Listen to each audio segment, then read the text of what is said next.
think the great lie in life is that, some scriptures say, well, where there's no vision, the people will perish. Whatever your scriptures are. Really, do you have no vision? If you ask the average person, you want to be happy or sad, what's your vision? They'd say, I want to be happy. You want to be rich or poor? Most people say, I'd like to be rich. Do you want to contribute or make no difference in the world? I want to contribute. Do you want beautiful memories or no memories? I want memories. So there's a vision. Our issue is depth perception. We think it's further away than it is. And because we think it's so far away, Jay, we create patterns and behaviors in our life that perpetually keep it there. And that's what we do in our life. But what if that's the great lie of life? And what if the truth is that you're one relationship away, one meeting away, one conversation, one podcast, one interview, one new thought, one new emotion, one new tactic or strategy away from completely changing the trajectory of your life.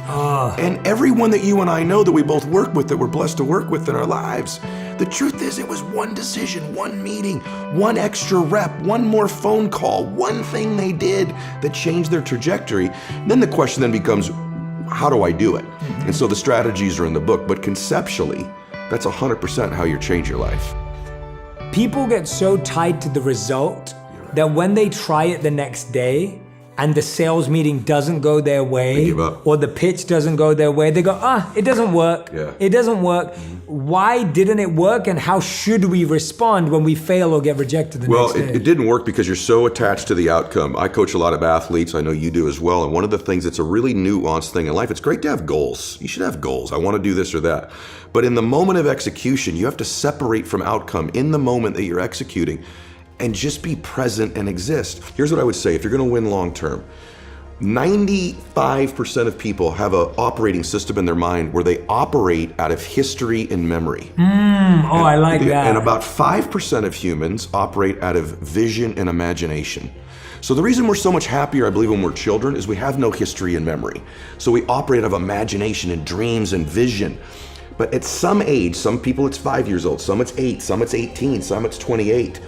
They create a history, and that history then becomes the operating system. So even if they take on a new behavior or tactic, they're operating out of a pattern of thought and belief that's historic and memory-based. And so the number one thing I would say is begin to operate out of your imagination again, out of your vision again. Create from that place. If you create from that place, now you're not tied to the result in that moment. You're giving yourself space to imagine and create something new in your life.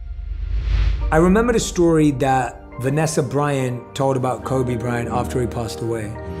I was fortunate enough to interview him about 3 months before his tragic passing. And she told this story, and she said that Kobe would play through every injury. He would play through every pain. He would play through everything, even when the doctors and his coaches would say, stop playing. And she asked him, she said once, why he still plays. Right? Again, going back to our curiosity, not assuming you know your partner. She asked him, why do you still play? And this is just her and him. There's no cameras, she's telling this story, but at the time it was just them two. He said it's because there's someone who's paid for a ticket today. They saved up, and this is the only time they're ever gonna be able to come. Maybe a dad's brought his kid, maybe someone's come to the game, they're a lifelong fan, and they came today, and today's the only day they're gonna get to see me. And if I say I'm injured, they won't get to see me. So I'm gonna play so that one person gets to see me play, and then he goes and wins. And it's like, that's love. I was with my dad when he had 1 day left. I was with my dad when he had 1 hour left. I was with my dad when he had 1 breath left. And when we begin to think of our life that way, the power of right now and having one more moment and one more minute is so beautiful. It's so blessed. It's so big. It's so amazing. Why would we spend that minute in history? Why would we spend that minute in the past when we could be fully present in creating the future?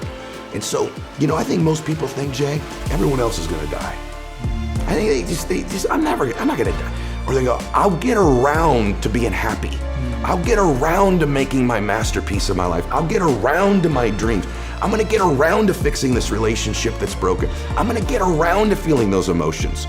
And then it's another day, and they keep it in the distance until there are no more days. And I don't care if you're 18 years old listening to this, 28 or 48. We don't know. if we have one more day or 100 more days or 1,000 more days. But we know this, there'll eventually be a time where we don't have any more days. And so why would we spend the ones that are coming looking at the past? And so my dad really taught me those lessons in watching him pass away. And that's why I have a whole thing in there of how to get 21 days a week, run mini days. I get 21 days a week. We still measure time, bro, like it's 1900. Think about 1900. Yeah. If I wanted to get you a note, I'd have to write a letter out, stick it on the back of a horse's butt in 1850. 30 days later, you get it. That was a 24-hour day. Now I can text you in 2 seconds. We measure time the same way. Yeah. So I teach you how to change your time so that you can make that day its maximum bliss, its maximum productivity.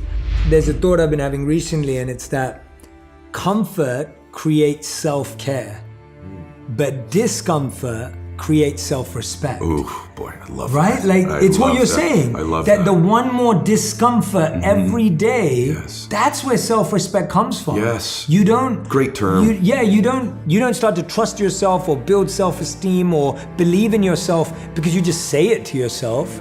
It's coming, what you just said. You go out there and take one more meeting and see what you learn. You go out there and take one more risk, one more discomfort.